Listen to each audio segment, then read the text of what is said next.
The rhythmic hammering that echoed from Benjamin Hartwell's smithy in Colonial, Philadelphia, carried more than the sound of iron being shaped into useful tools. It carried the systematic creation of human suffering, as the master blacksmith crafted devices designed not for agricultural work or household convenience, but for the control and torture of enslaved human beings, whose only crime was their desire to be free. In the sweltering heat of August 1750, sparks flew from his anvil like tears of molten metal, each strike of his hammer forming instruments that would transform bodies into prisons and spirits into broken shadows of their former selves. The iron collar that lay cooling on his workbench was a masterpiece of calculated cruelty, its 3-inch wide band designed to encircle a human neck with mathematical precision, tight enough to cause constant discomfort, but not quite tight enough to strangle, heavy enough to serve as a perpetual reminder of bondage, but not so heavy as to prevent the labor that justified the enslaved person's existence. The collar's most diabolic feature was the series of iron spikes that projected outward like the rays of a malevolent sun, their 4-inch length ensuring that the wearer could never lie down comfortably, never rest their head against any surface, never know a moment's peace from the physical reminder of their status as property rather than person. Hartwell examined his craftsmanship with the professional pride of an artisan who had spent decades perfecting his trade, though his expertise lay not in creating beauty, but in engineering maximum suffering with minimum mortality. The collar was custom-made for a specific client, a runaway slave named Joshua, who had been recaptured after 6 months of freedom in the Pennsylvania wilderness, whose crime of seeking liberty had earned him this permanent reminder of his proper place in colonial society. "The spikes need to be precisely angled," Hartwell explained to his apprentice, a pale young man named Thomas whose education in metalworking included lessons in the systematic torture of human beings that colonial law not only permitted but actively encouraged. Too short and the slave might find ways to rest despite them. Too long and they might interfere with field work. The goal is to create perpetual discomfort that never quite rises to the level of incapacitation. The smithy itself was a cathedral of cruelty, where the tools of human bondage were blessed by the fire of technological sophistication and the prayers of men who attended church on Sundays while creating instruments of torture during the week. The walls were lined with devices that revealed the creative depths of human malice when applied to the problem of controlling other human beings. Thumb screws designed to crush finger bones slowly, iron masks that prevented speech while allowing just enough breathing to sustain life, shackles that could be tightened gradually to create weeks of increasing agony. But it was the collection of collars that represented Hartwell's specialty and the pinnacle of colonial America's approach to controlling enslaved populations through systematic dehumanization. Each collar was custom designed for its intended wearer, taking into account not just physical dimensions, but psychological vulnerabilities that could be exploited through creative applications of pain and humiliation. The bell collar, hanging from a hook near the forge, bore small iron bells that would ring with every movement of the wearer's head, ensuring that escape attempts would be immediately detected while creating a constant auditory reminder of the slave's status as monitored property.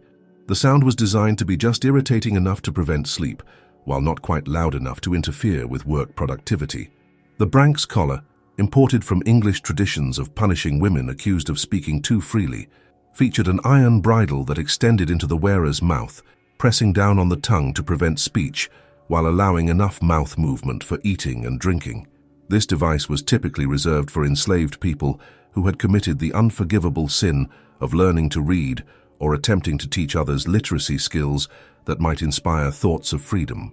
Thomas, despite his youth, had already learned to view these instruments as tools of legitimate authority rather than evidence of moral corruption. His education in the blacksmith's trade, including philosophical instruction in the natural hierarchy that supposedly justified treating human beings as livestock, requiring technological management. "Master Hartwell," he asked while examining a collar designed with internal spikes that would press against the wearer's throat with any sudden movement, "how do we ensure these devices accomplish their purpose without damaging the owner's property value?" The question revealed the economic calculations that governed even the most sadistic applications of colonial justice. Enslaved people were valuable property whose market worth had to be balanced against the disciplinary benefits of systematic torture. A collar that killed its wearer was a business failure, while one that created years of suffering while maintaining productivity was considered a masterpiece of practical engineering. "The art," Hartwell replied while heating iron in his forge until it glowed like captured sunlight, "lies in understanding the precise amount of pain that will break a slave's spirit without breaking their ability to work. Too little punishment, and they maintain hope of freedom that might inspire future escape attempts. Too much, and you destroy the investment you're trying to protect."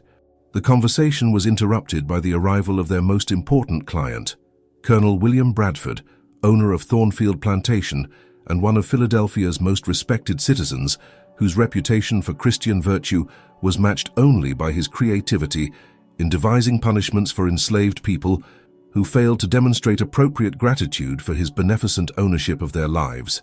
Bradford examined the completed iron collar with the appreciation of a connoisseur evaluating fine art, his pale eyes noting details that revealed years of experience in the systematic brutalization of human beings. The weight distribution, the spike angles, the locking mechanism that would require special tools to remove, every element had been designed to maximize suffering while minimizing the possibility of escape or relief. "Excellent work as always," Bradford said, his cultured Virginia accent lending genteel sophistication to his evaluation of torture devices. This should serve as an appropriate reminder to Joshua and the other slaves of the consequences of ingratitude. Sometimes kindness must be balanced with firmness to maintain proper order. The colonel's euphemistic language reflected the psychological mechanisms that allowed otherwise moral people to participate in systematic cruelty while maintaining their self-image as Christian gentlemen. Firmness rather than torture, proper order rather than oppression, ingratitude rather than the natural human desire for freedom. The vocabulary of slavery was designed to obscure its reality even from those who profited most directly from its brutality. Joshua himself waited in the jail cell attached to the smithy, his hands and feet secured by shackles that allowed minimal movement while preventing any possibility of escape.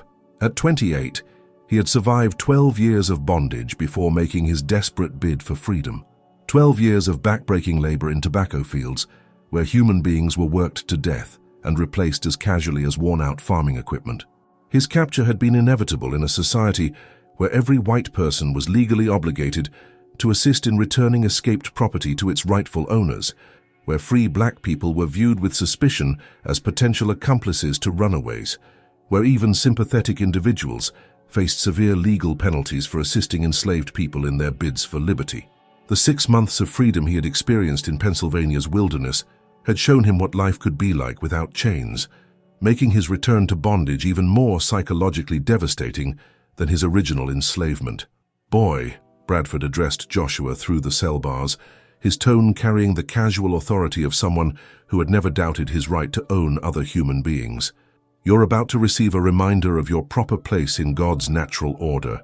This collar will help you remember that running away is not just theft of my property, but rebellion against the divine hierarchy that places some people in positions of authority and others in positions of service."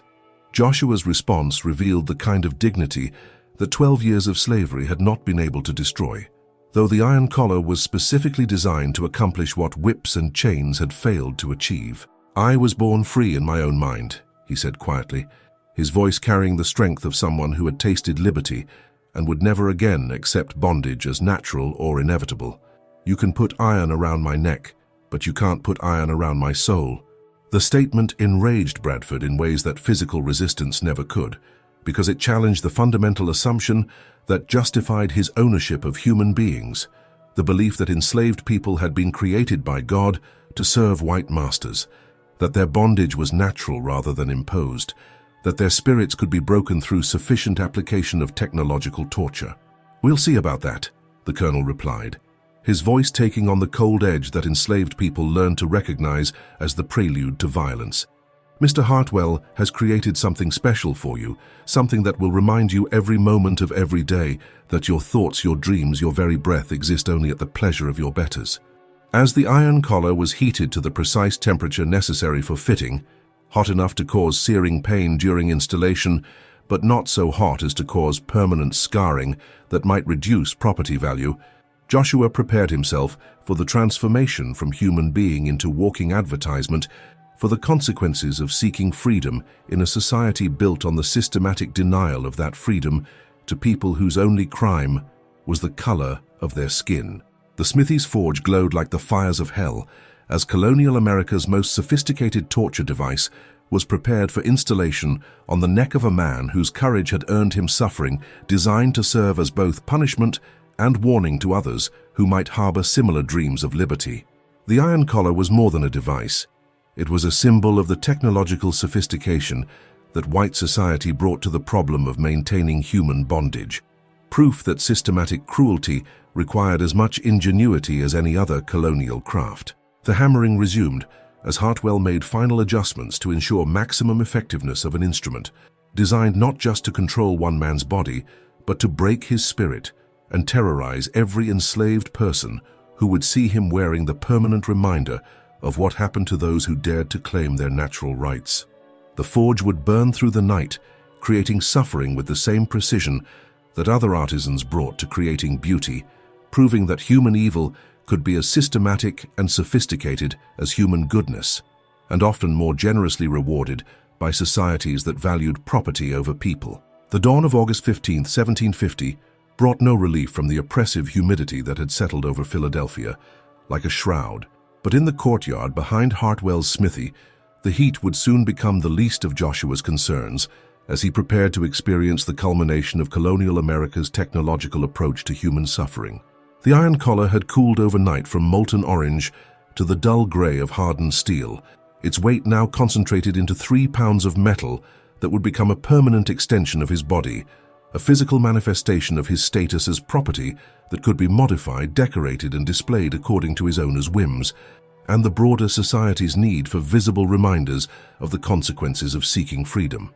Colonel Bradford arrived precisely at sunrise, accompanied by Dr. Edmund Whitmore, whose presence served the dual purpose of ensuring that the collar installation would not damage valuable property, while providing medical legitimacy to procedures that would have been recognized as torture if applied to white bodies. Dr. Whitmore's participation in the morning's activities reflected the extent to which colonial society's most respected institutions, medicine, religion, law, education, had been corrupted by the need to justify and maintain human bondage through whatever means proved necessary. The physiology of the procedure is quite straightforward, Dr.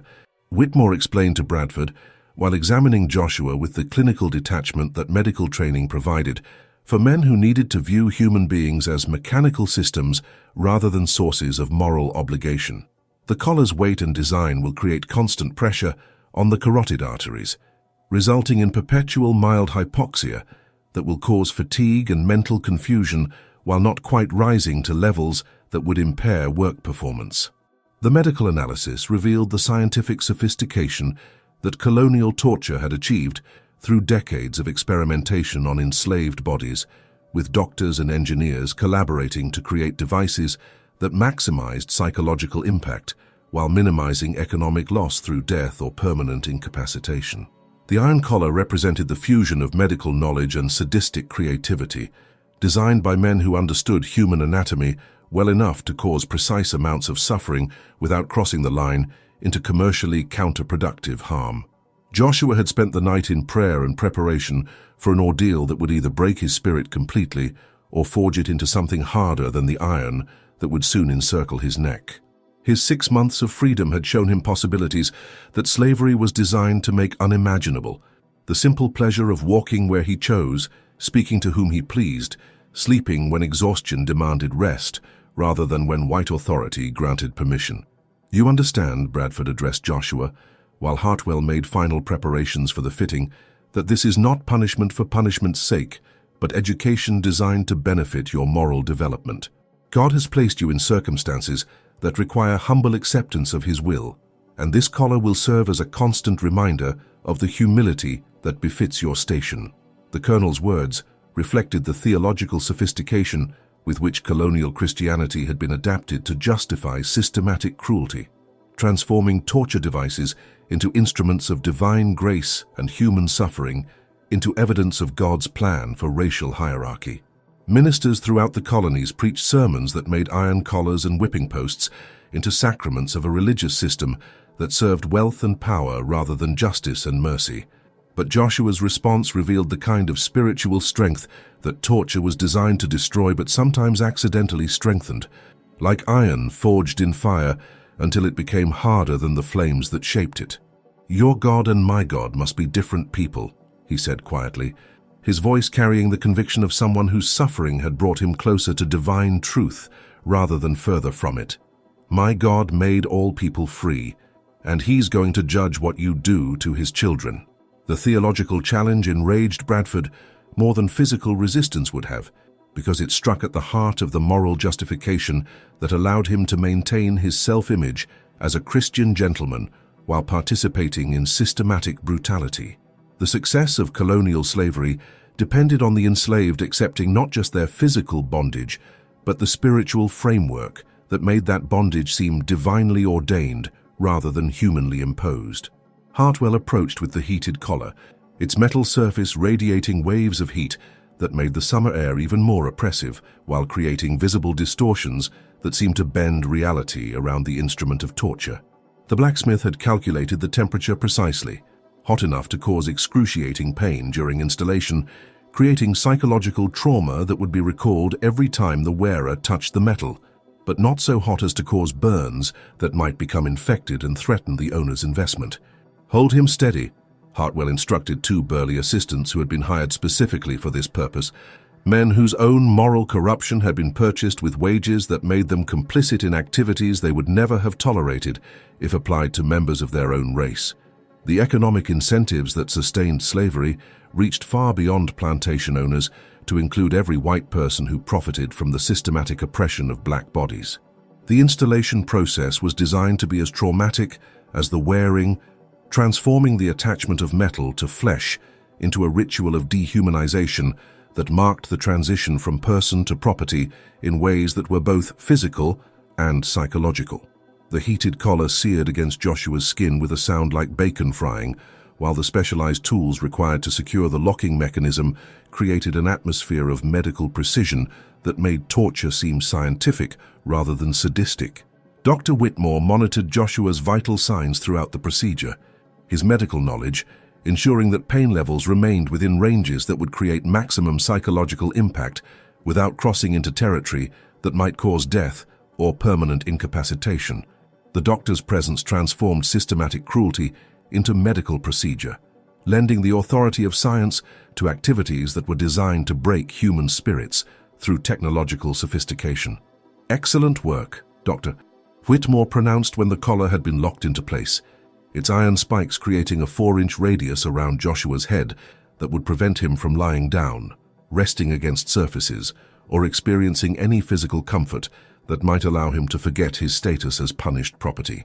The physiological stress will create the desired psychological effects while maintaining the subject's capacity for productive labor. The transformation was immediate and profound. Joshua's posture changed as the 3-pound weight forced him to hold his head in an unnatural position, while the protruding spikes created a barrier between himself and the physical world that would make every interaction a reminder of his punishment. The collar was more than restraint. It was a redesign of his relationship with reality, making comfort impossible while ensuring that his suffering remained visible to every person who encountered him. Bradford observed the completed installation with satisfaction that reflected years of experience in breaking enslaved spirits through creative applications of systematic cruelty. "This will serve as an excellent example to the other slaves," he noted, while watching Joshua struggle to adapt to the physical constraints that would govern every movement for the indefinite future. Sometimes kindness must be balanced with firmness to maintain proper order and discipline. But the Colonel's analysis revealed a fundamental misunderstanding of the psychological impact that systematic torture could have on people whose spirits had been strengthened rather than weakened by suffering. Joshua's experience of freedom had shown him possibilities that no amount of pain could erase from his memory, while the very excess of his punishment was demonstrating the weakness rather than the strength of the system that required such extreme measures to maintain control. "Every slave in the county will see you wearing this," Bradford continued, his voice carrying the satisfaction of someone who believed he had solved a problem through the application of superior technology and moral authority. They'll understand what happens to ungrateful property that forgets its proper place and attempts to steal itself from rightful owners. The public dimension of the punishment reflected the theatrical nature of colonial slavery, with torture devices serving as props in performances designed to convince both enslaved and free audiences that human bondage was natural, inevitable, and divinely sanctioned. Joshua would become a walking advertisement for white supremacy, his suffering transformed into entertainment and education for people who needed to believe that their prosperity was earned rather than stolen. As the morning sun climbed higher over Philadelphia, casting longer shadows that seemed to stretch toward a future where such scenes would be remembered with horror rather than satisfaction, Joshua began the long journey of adaptation to circumstances that were designed to make adaptation impossible. The iron collar would teach him lessons about human cruelty that no school could provide, while also revealing truths about human resilience that his tormentors could never understand. The sound of hammering resumed from Hartwell's forge as work began on the next order, a set of thumbscrews for a Virginia plantation where enslaved people had been caught teaching each other to read, their crime of pursuing education earning them devices designed to make writing permanently impossible through the systematic destruction of finger bones and joints. Colonial America's technology of oppression continued to evolve with the same ingenuity and craftsmanship that characterized its bridges, buildings, and agricultural innovations, proving that human evil could be as systematic and sophisticated as human progress when channeled through economic systems that rewarded cruelty and punished compassion.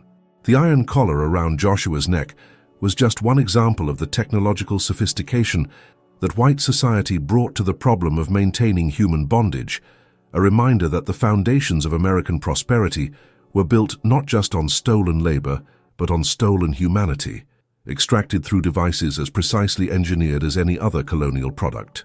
3 weeks had passed since the iron collar transformed Joshua from a human being into a living advertisement for the consequences of seeking freedom, and the Philadelphia streets had become his unwilling stage as he performed daily the role of punishment incarnate, his suffering serving as entertainment for white observers, while terrorizing the black community with visible proof of what awaited those who dared challenge their assigned place in colonial society's carefully ordered hierarchy.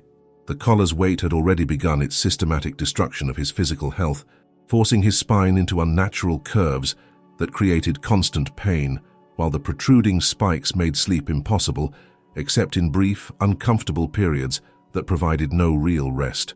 The transformation went far beyond physical discomfort to encompass psychological warfare, designed to break not just Joshua's spirit, but the spirits of every enslaved person who encountered him on Philadelphia's cobblestone streets.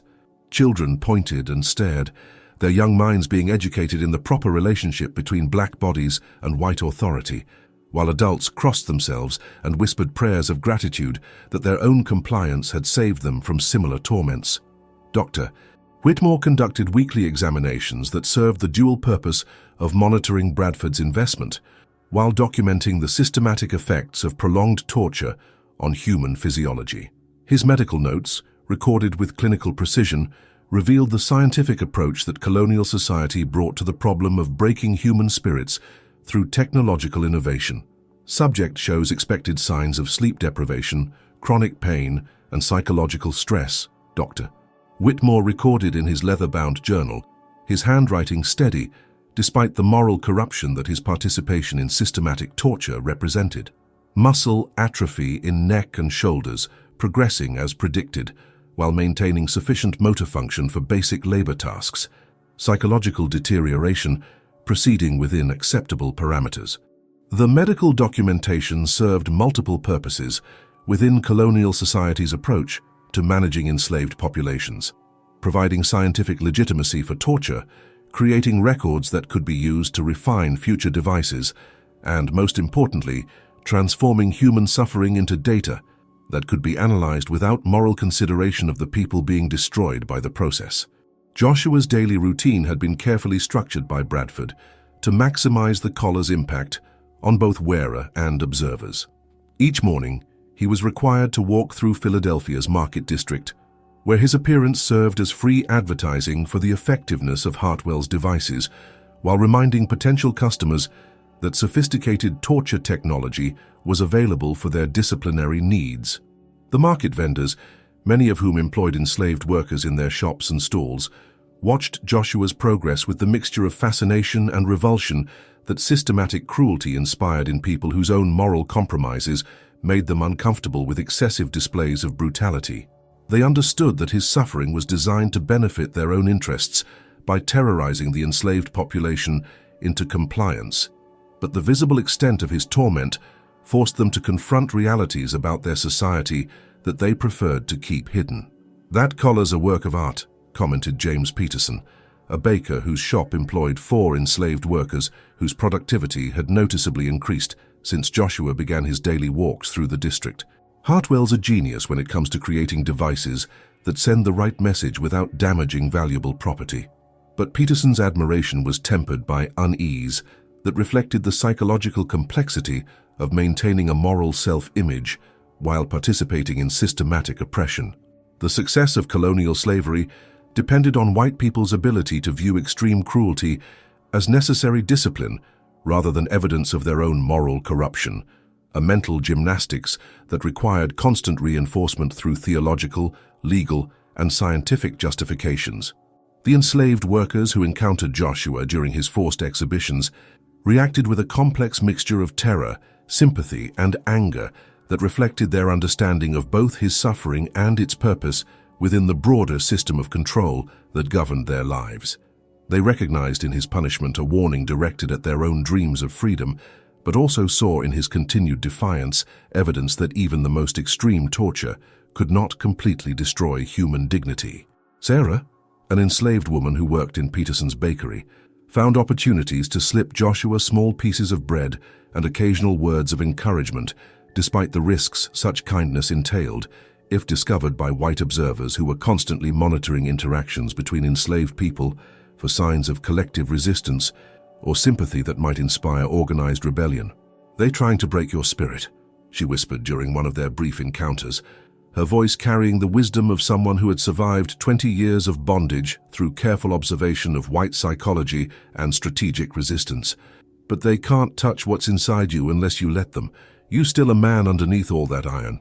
Her words provided psychological sustenance that was almost as important as the physical food she offered, reminding Joshua that his humanity remained intact despite white society's systematic efforts to transform him into an object lesson about the futility of seeking freedom.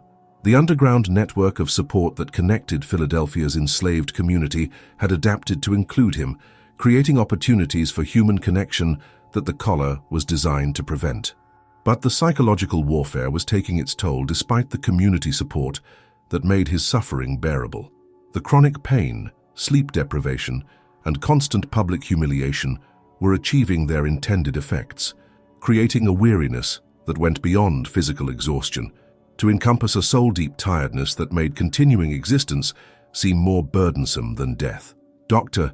Whitmore's examinations revealed the systematic destruction of Joshua's health that the collar was designed to achieve. His weight had dropped 20 pounds as the stress of wearing the device suppressed his appetite while making eating difficult. His blood pressure had elevated to dangerous levels from the constant strain on his cardiovascular system, and his mental acuity was declining as chronic sleep deprivation affected his cognitive functioning.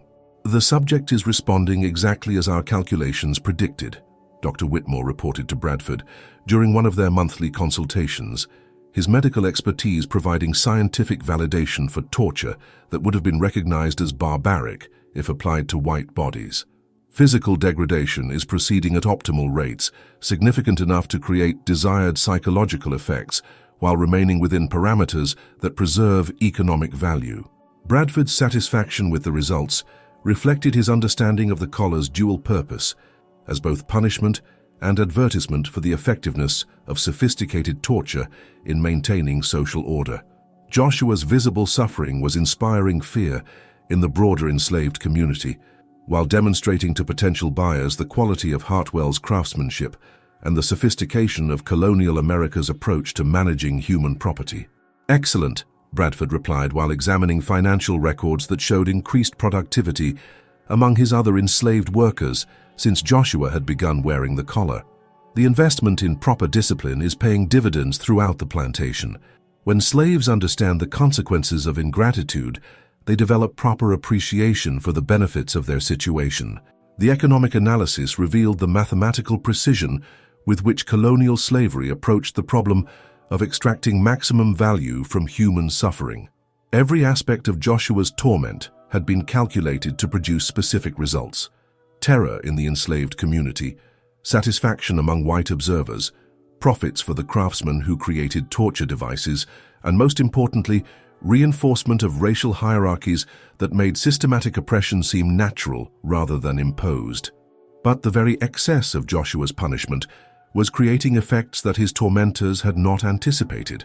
Rather than inspiring resignation among Philadelphia's enslaved population, the obvious cruelty of his treatment was generating anger that was slowly crystallizing into organized resistance.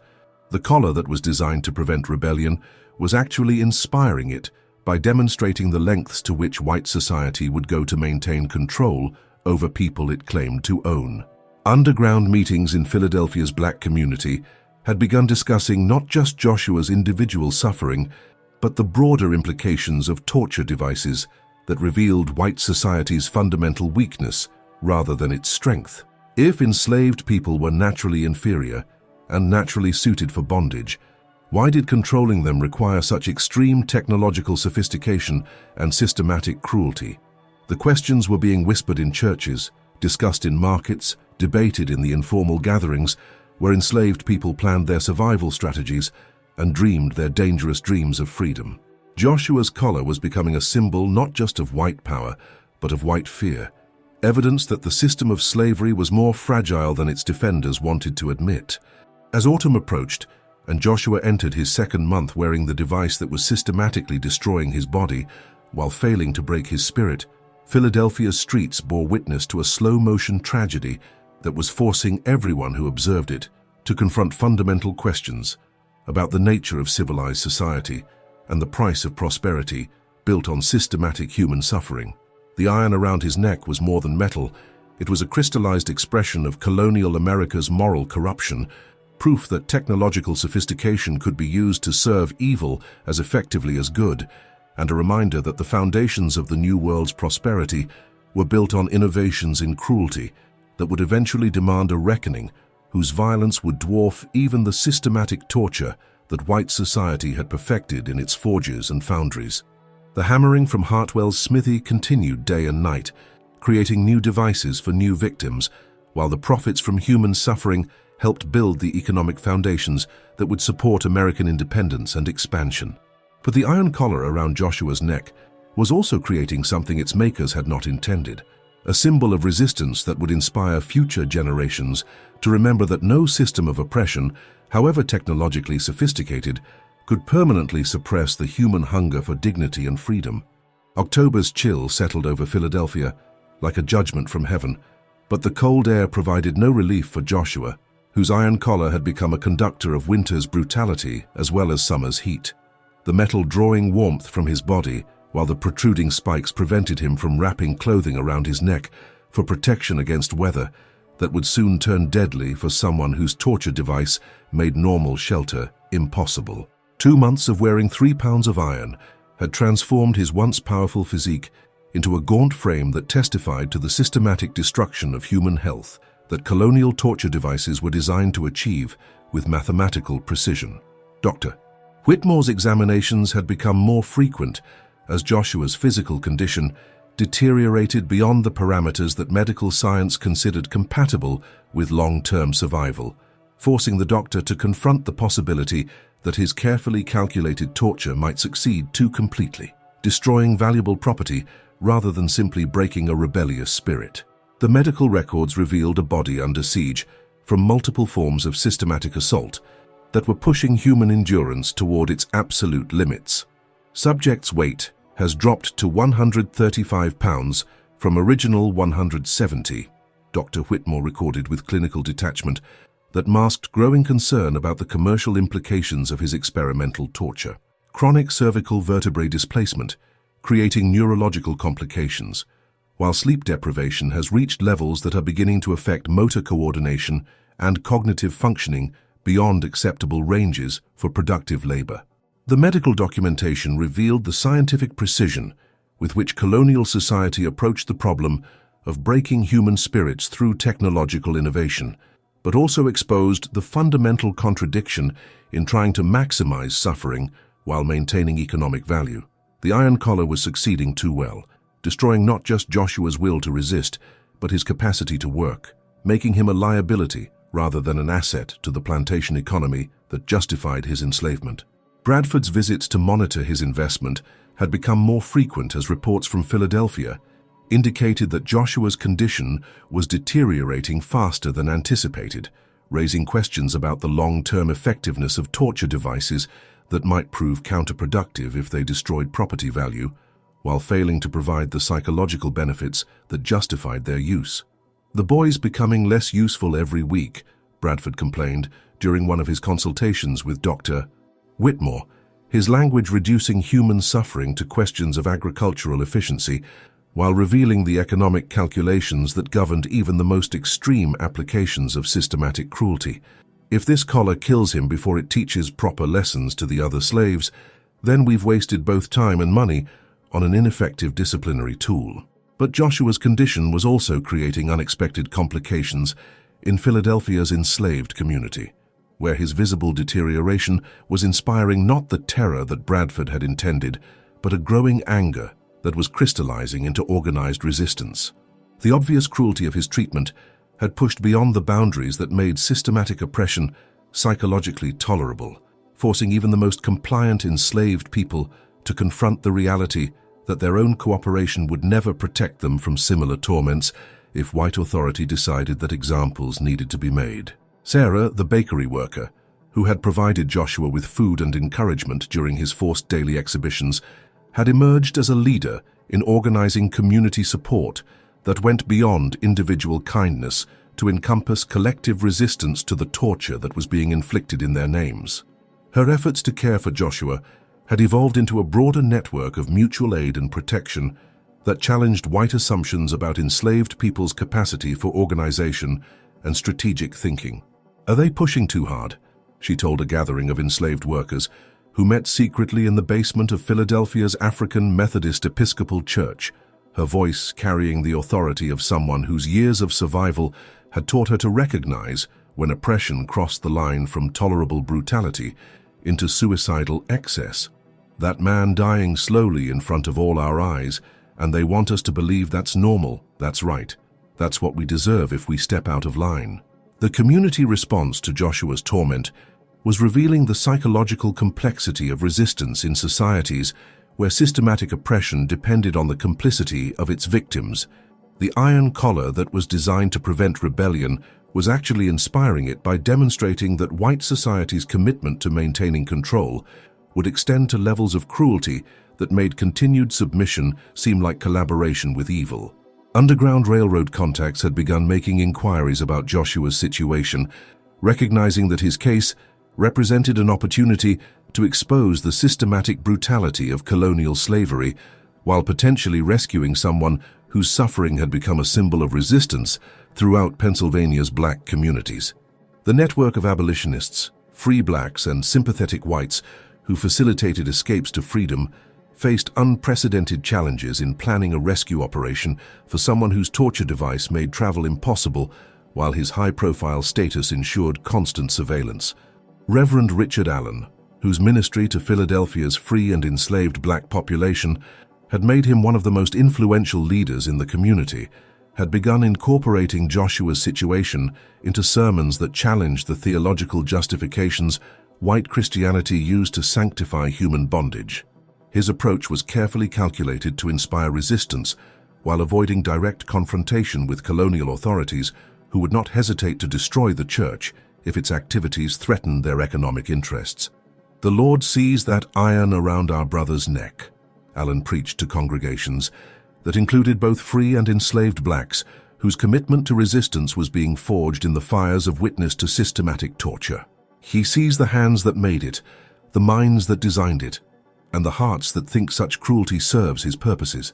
But he also sees the spirit that iron cannot touch, cannot break, cannot destroy, no matter how much pain white men think they can create. The theological challenge to slavery's moral foundations was particularly dangerous because it struck at the religious justifications that allowed otherwise moral people to participate in systematic cruelty while maintaining their self-image as Christian community leaders. If Joshua's suffering was not divinely ordained discipline, but human evil disguised as righteousness, then every white person who witnessed it without intervening became complicit in activities that their own religious beliefs should have condemned. As November arrived with temperatures that made Joshua's metal collar feel like ice against his skin, while the protruding spikes prevented him from warming his neck with scarves or blankets, his physical condition had deteriorated to the point where even Bradford was beginning to question whether the torture device was achieving its intended goals or simply destroying valuable property through excessive application of disciplinary technology. Dr. Whitmore's latest examination revealed complications that threatened not just Joshua's health, but the broader experiment in using scientific torture to maintain social control. Subject is developing signs of severe malnutrition despite adequate food provision, the doctor reported with concern that reflected professional rather than humanitarian interest in his patient's welfare. The constant stress of wearing the device appears to be interfering with digestive processes, while chronic pain is suppressing appetite to levels that threaten basic survival. The medical crisis forced Bradford to confront a fundamental problem in the economics of slavery: the difficulty of calibrating punishment to achieve maximum psychological impact without crossing the line into economically counterproductive destruction of property. The iron collar was succeeding in breaking Joshua's body, but his spirit remained unbroken, despite months of systematic torture that should have reduced him to compliant submission. Perhaps it's time to remove the collar, Dr. Whitmore suggested during one of their consultations, his medical expertise warning him that continuing the current level of torture would likely result in death that would eliminate any positive effects the punishment might have achieved. The subject has clearly learned appropriate lessons about the consequences of ingratitude, and prolonging the discipline risks destroying the investment we're trying to protect. But Bradford's response revealed the psychological investment that white authority had made in Joshua's destruction, transforming individual punishment into a test of the entire system's capacity to break human spirits through technological sophistication. Removing the collar would represent not just mercy, but admission that enslaved people possessed inner strength that no amount of physical torture could completely overcome. The boy's defiance is precisely why the collar must remain, Bradford declared, with the kind of determination that characterized men whose self-image depended on maintaining absolute control over human beings they claimed to own. If we remove it now, every slave in Pennsylvania will understand that sufficient resistance can eventually overcome white authority. Better to let him serve as a permanent example of what happens to property that forgets its place.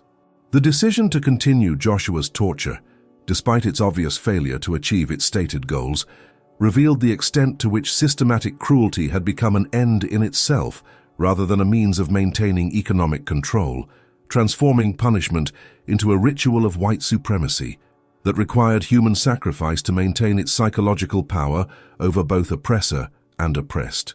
Bradford's refusal to remove the collar despite medical warnings about Joshua's deteriorating condition exposed the fundamental irrationality that lay beneath slavery's claims to rational economic management of human resources. As winter deepened and Philadelphia's streets became treacherous with ice that made Joshua's forced daily walks even more dangerous, his continued survival in circumstances designed to kill him had begun to take on almost supernatural significance within the city's black community. The iron collar that was meant to break his spirit had instead transformed him into a living symbol of resistance, proof that human dignity could endure even the most sophisticated applications of technological torture. The networks of support that had developed around Joshua's situation represented a form of collective resistance that colonial authorities had not anticipated when they designed punishment systems that were supposed to isolate victims while terrorizing observers. Instead of destroying community bonds, the excessive cruelty of his treatment had strengthened them, creating solidarity based on shared recognition that their oppressors' moral corruption made them unworthy of the obedience they demanded. Children in Philadelphia's black community had begun incorporating Joshua's story into the songs and stories that preserved resistance culture across generations, transforming his suffering into inspiration for future rebels who would understand that freedom was worth any price their oppressors might exact. The iron collar was becoming a symbol not of white power, but of its limitations, evidence that no technological innovation could permanently suppress the human spirit's hunger for justice and dignity. Dr. Whitmore's medical records documented the systematic failure of torture to achieve its intended psychological effects, revealing data that challenged fundamental assumptions about the relationship between physical suffering and mental submission that justified colonial America's investment in sophisticated instruments of cruelty. Joshua's continued defiance despite months of systematic torture was proving that human resistance could adapt to and overcome even the most carefully calibrated applications of pain. Subject maintains psychological resistance despite extreme physical deterioration. Dr. Whitmore recorded with scientific fascination that masked his growing understanding that the experiment in technologically sophisticated torture was failing to produce desired results. Mental acuity remains surprisingly high despite chronic sleep deprivation, while emotional state shows signs of transcendent acceptance rather than broken submission. The medical documentation was creating an archive of torture that would eventually serve as evidence of colonial America's systematic brutality, though in 1750 no one could imagine that such records would someday be used to prosecute crimes against humanity rather than refined techniques for controlling enslaved populations. Dr. Whitmore's clinical observations were inadvertently documenting the moral bankruptcy of a society that applied scientific methods to the problem of breaking human spirits. As Christmas approached and Philadelphia's churches prepared to celebrate the birth of Christ while ignoring the crucifixion occurring daily in their streets, Joshua's condition had stabilized at a level that allowed him to survive while maintaining the visible suffering that his punishment was designed to create. His body had adapted to carrying 3 pounds of iron, while his spirit had found sources of strength that transcended physical circumstances, proving that human beings possessed resources for resistance that their oppressors could never fully understand or control. The seasonal irony was not lost on Philadelphia's black community, where Joshua's suffering was being interpreted through religious frameworks that transformed colonial torture into martyrdom, making him a Christ-like figure whose pain was redeeming not just himself, but everyone who witnessed his refusal to surrender his humanity despite circumstances designed to destroy it. Sarah's efforts to care for Joshua had evolved into a broader ministry that challenged white Christianity's complicity in systematic cruelty while providing alternative interpretations of religious teaching that supported resistance rather than submission. Her ability to organize community support while avoiding detection by colonial authorities demonstrated the kind of leadership that slavery was designed to prevent, but sometimes accidentally created through the application of excessive oppression. "That iron around his neck is their crown of thorns," she told gatherings of enslaved people who met in secret to plan acts of mutual aid and resistance that went far beyond what colonial authorities believed possible for people they considered incapable of sophisticated organization. "They think they're crucifying him, but they really crucifying themselves.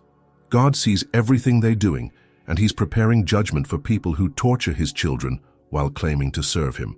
The theological interpretation of Joshua's suffering provided psychological weapons against white supremacy that were more powerful than physical resistance could have been, transforming systematic torture into evidence of white moral corruption rather than proof of white authority.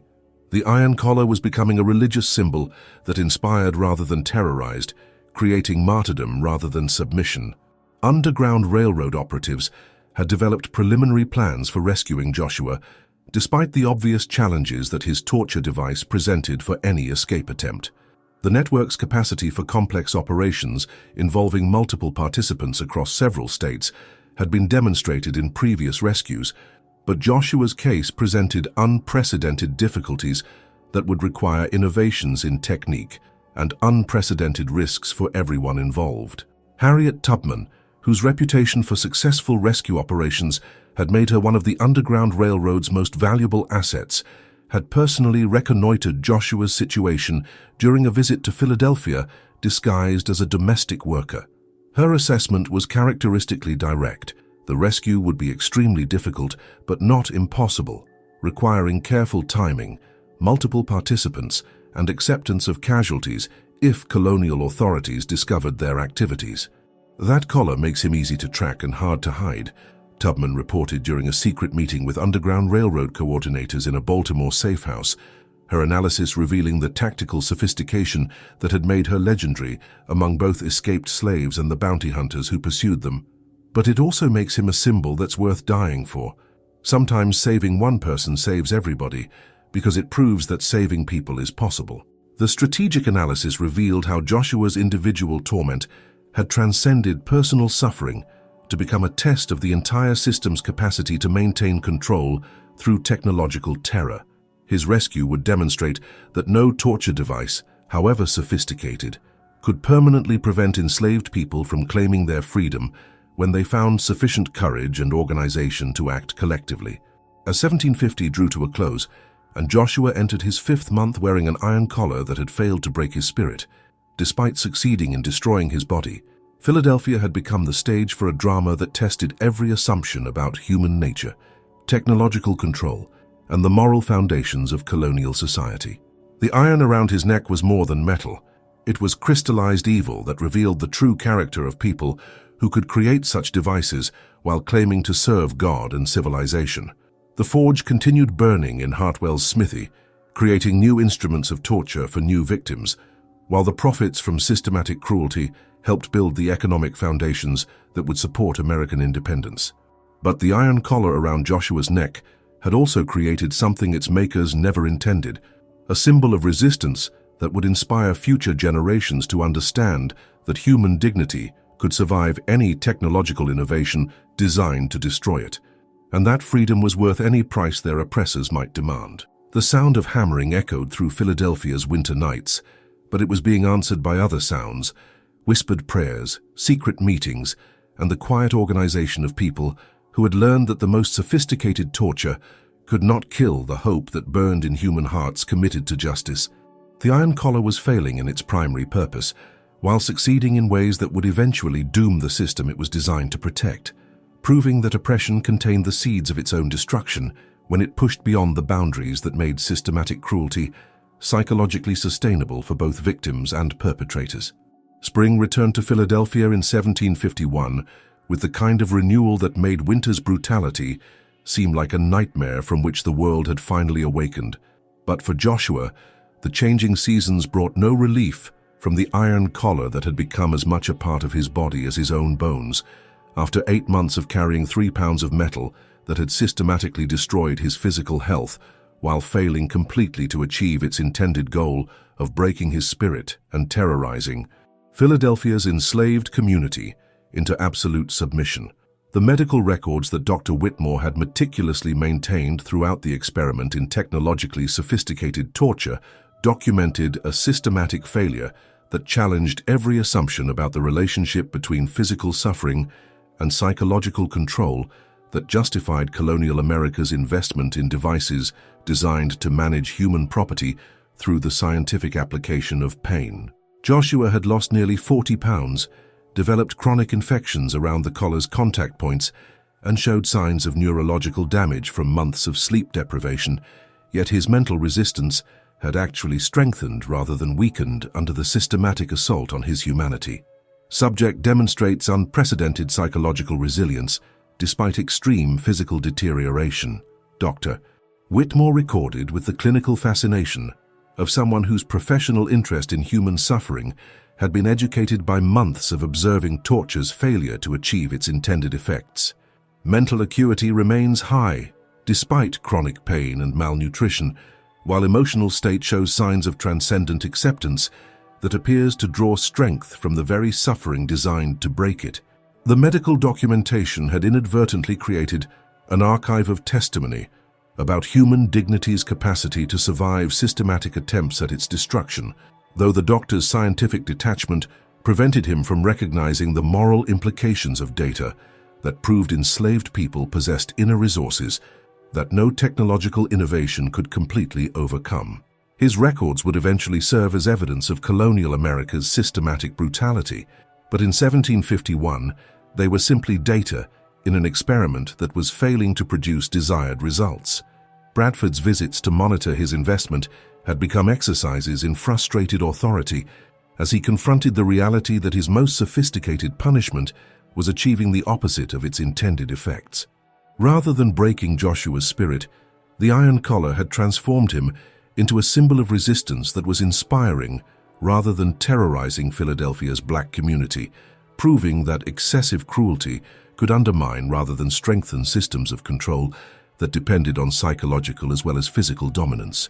"The boy's become more trouble than he's worth," Bradford complained during one of his increasingly uncomfortable meetings with Dr. Whitmore, his language revealing the economic calculations that governed even the most extreme applications of systematic cruelty.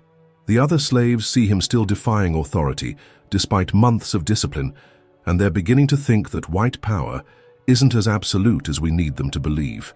But the Colonel's analysis missed the deeper significance of what Joshua's survival was revealing about the fundamental weaknesses in slavery's moral and practical foundations. His continued resistance, despite the most sophisticated torture that colonial technology could devise, was proving that human beings possessed resources for dignity and defiance that their oppressors could never fully understand or control, making systematic oppression ultimately unsustainable when confronted by sufficient courage and community support. The Underground Railroad operation to rescue Joshua had been planned with the kind of meticulous attention to detail that characterized the network's most complex missions, involving coordination between operatives in Philadelphia, Maryland, and Pennsylvania's remote regions where safe houses had been established to shelter freedom seekers during their journey toward states where slavery was illegal or poorly enforced. Harriet Tubman had arrived in Philadelphia, disguised as a laundrywoman whose services were employed by several prominent families, her presence providing the tactical expertise necessary for an operation that would need to overcome unprecedented challenges presented by Joshua's torture device and his high-profile status as an example of white authorities' commitment to maintaining control through technological terror. "We got one chance to get this right," Tubman explained during a secret meeting in the basement of Philadelphia's African Methodist Episcopal Church, her voice carrying the authority of someone whose successful rescue operations had made her legendary among both escaped slaves and the bounty hunters who pursued them. "That collar makes him easy to track and hard to hide, but it also makes him a symbol that people will die to protect.